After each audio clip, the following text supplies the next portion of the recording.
जय हिंद, वंदे मातरम। स्वागत है आपका अपने यूट्यूब चैनल @SYGK फैक्ट पे। दोस्तों, आशा करती हूँ आप शानदार, जबरदस्त, मस्त और स्वस्थ होंगे और अपनी तैयारी में लगे होंगे। दोस्तों, किसी भी लक्ष्य को पाने के लिए एक टारगेट फिक्स कीजिए और उसे पाने के लिए पूरा दिन लगा दीजिए। अपना कहा जाता है ना दोस्तों, आंखों में अरमान लिया, मंजिल को अपना मान लिया, मुश्किल किया आसान किया, अब ठान लिया तो ठान लिया है दोस्त। उसे करके छोड़ेंगे जब तक तोड़ेंगे नहीं तब तक छोड़ेंगे नहीं। ऐसे जोश और जुनून होना चाहिए अपने किसी भी लक्ष्य को अचीव करने के लिए। चलिए दोस्तों, स्टार्ट करते हैं साइंस के महत्वपूर्ण क्वेश्चन आंसर। तो पहला क्वेश्चन है दोस्तों कि लेंस की क्षमता किस में मापी जाती है? तो डायोप्टर में मापी जाती है। लेंस की क्षमता किस में मापी जाती है? तो डायोप्टर में। और अगला क्वेश्चन है कि स्पष्ट दृष्टि की न्यूनतम दूरी कितनी होती है? 25 सेमी होती है। न्यूनतम दूरी कितनी होती है? 25 सेमी होती है। अगला क्वेश्चन है कि विद्युत का सबसे अच्छा चालक क्या होता है? विद्युत का सबसे अच्छा चालक चांदी होता है, सिल्वर होता है, और दूसरे नंबर पर तांबा होता है। ये क्वेश्चन कई बार पूछा गया दोस्तों कि विद्युत का सबसे अच्छा चालक कौन सा है? तो चांदी है। अगला क्वेश्चन है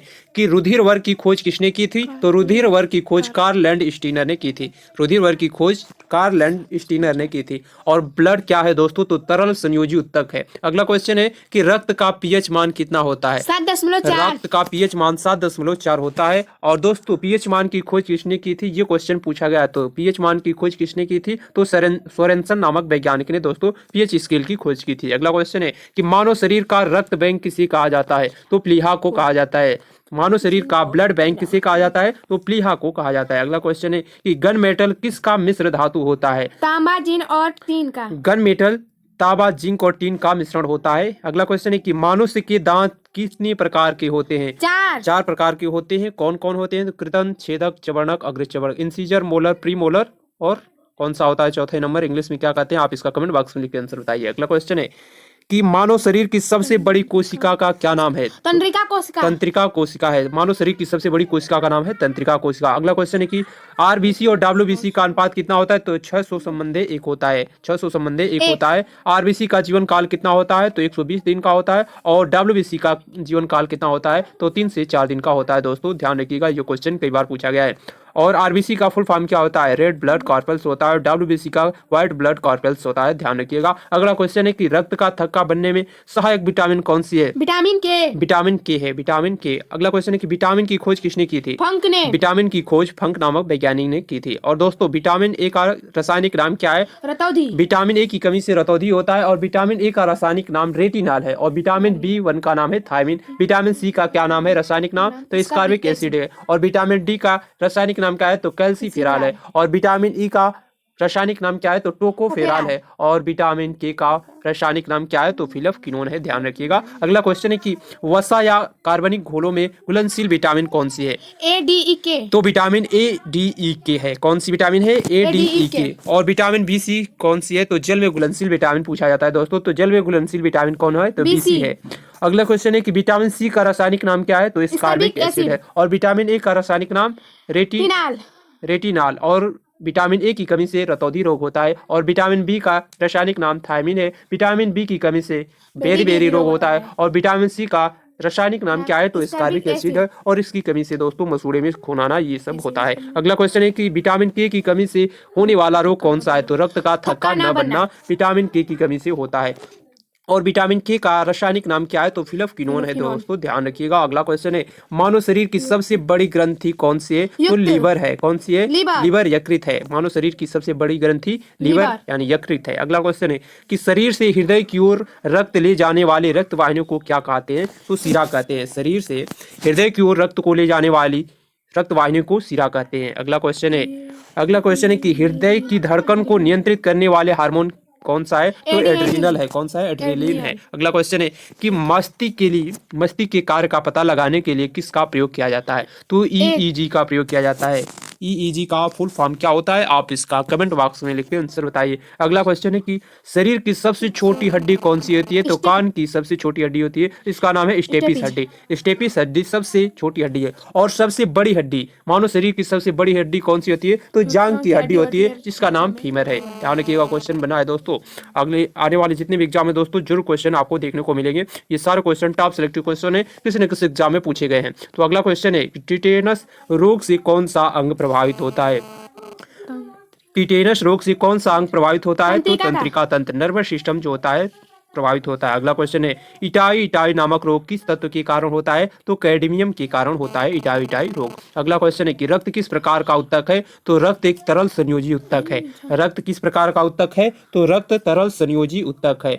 और आरबीसी, अगला क्वेश्चन है कि आरबीसी का निर्माण किसमें होता है? अस्थि मज्जा में होता है। बोन मेरो में आरबीसी का निर्माण होता है। दोस्तों आरबीसी का जीवन काल कितना होता है? आप इसका कमेंट बॉक्स में लिख के आंसर बताइए। अगला क्वेश्चन है कि आइंस्टीन का द्रव्यमान ऊर्जा समीकरण क्या है?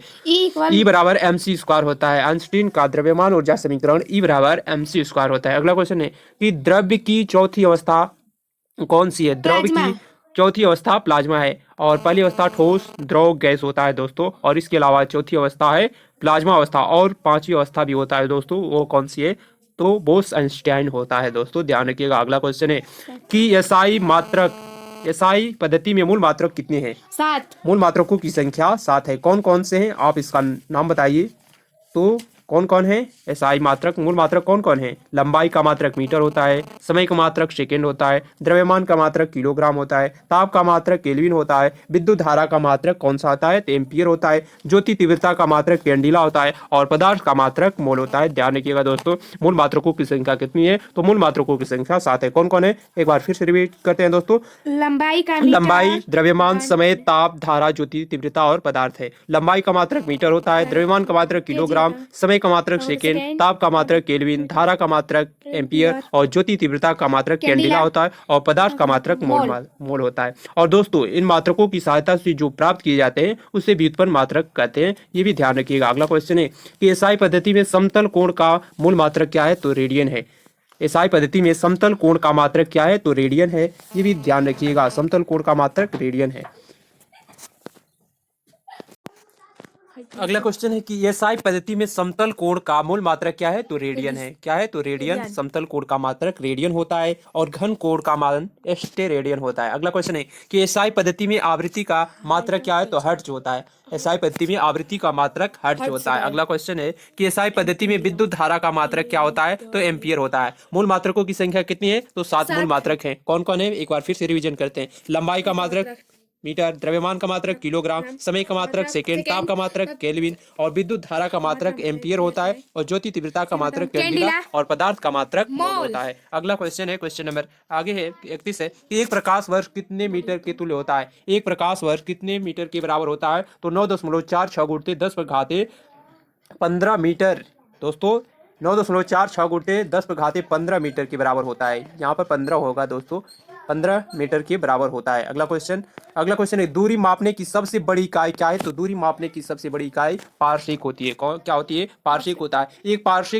एक पारसेक कितने प्रकाश वर्ष के बराबर होता है? तो एक पारसेक 3.26 प्रकाश वर्ष के बराबर होता है। एक पारसेक 3.26 प्रकाश वर्ष के बराबर होता है। और एक न्यूटन किसके बराबर होता है? तो 10⁵ डाइन के बराबर होता है। एक न्यूटन कितने डाइन के बराबर होता है? तो 10⁵ डाइन के बराबर होता है। और न्यूटन दोस्तों, डाइन जो मात्रक होता है, बल का मात्रक डाइन होता है सीजीएस पद्धति में, और एमकेएस पद्धति में क्या होता है? तो न्यूटन होता है, या एसआई पद्धति में न्यूटन होता है, बल का मात्रक। अगला क्वेश्चन है, क्वेश्चन नंबर 35 है कि कार्य का एसआई पद्धति में मात्रक क्या होता है? कार्य का मात्रक क्या होता है? जूल होता है। कार्य का मात्रक जूल होता है। एक जूल कितने अर्ग के बराबर होता है? एक जूल कितने अर्ग के बराबर होता है? तो 10⁻7 अर्ग के बराबर होता है। एक जूल कितने बराबर होता है? तो 10⁻7 अर्ग के बराबर होता है। अगला क्वेश्चन है कि एक इंग्रेस्टान कितने मीटर के तुल्य होता है? एक इंग्रेस्टान कितने मीटर के तुल्य होता है दोस्तों? इसका आंसर बताइए। एक इंग्रेस्टान किसके बराबर होता है? तो 10⁻10 के बराबर होता है। एक इंग्रेस्टान में कितना मीटर होता है? 10⁻10 मीटर होता है दोस्तों। आप इसका कमेंट बॉक्स में लेके आंसर बताइए, एक इंग्रेस्टान में कितने मीटर होता है। अगला क्वेश्चन कि ज्योति तीव्रता मापने का यंत्र कौन सा है? ज्योति तीव्रता को मापने वाला यंत्र कौन सा है? तो फोटोमीटर है। ज्योति तीव्रता का मात्रक क्या होता है? तो कैंडिला होता है। ये मूल मात्रक है। मूल मात्रकों की संख्या 7 है।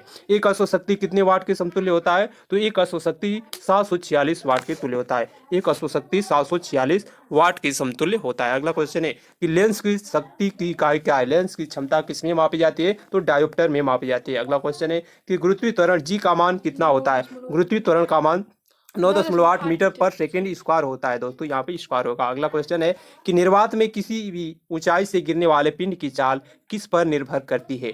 तो निर्वात में किसी भी ऊंचाई से गिरने वाले पिंड की चाल उसके द्रव्यमान पर निर्भर करती है, उसके द्रव्यमान पर निर्भर करती है। अगला क्वेश्चन है कि न्यूटन की गति के प्रथम नियम किसकी परिभाषा मिलती है? न्यूटन के प्रथम नियम से किसकी परिभाषा मिलती है? तो बल की परिभाषा मिलती है। न्यूटन का प्रथम नियम क्या है? तो जड़त्व का नियम है। इसे गैलीलियो जड़त्व का नियम है दोस्तों। जड़त्व का नियम होता है कि जब कोई वस्तु जिस स्थिति में है उसी स्थिति में रहना चाहती है, अगर वह गति में है तो वह गति में रहना चाहती है, और वह स्थिर है तो स्थिर में रहना चाहती है। ये जड़त्व का नियम है दोस्तों। तो न्यूटन के प्रथम नियम से बल की परिभाषा मिलता है। अगला क्वेश्चन है, कोई पिंड एक समान वेग से गतिमान है तो उसमें त्वरण कितना होगा? तो उसमें त्वरण शून्य हो जाएगा।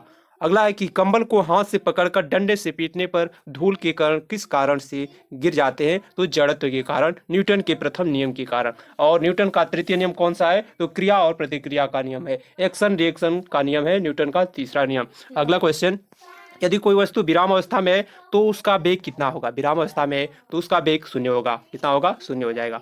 अगला है कि बंदूक से गोली चलाने पर चलाने वाले को पीछे की ओर धक्का लगना, यह नियम किसका है? तो न्यूटन का तृतीय नियम है। कितना है? न्यूटन का तीसरा नियम है, क्योंकि एक्शन रिएक्शन पर कार्य करता है।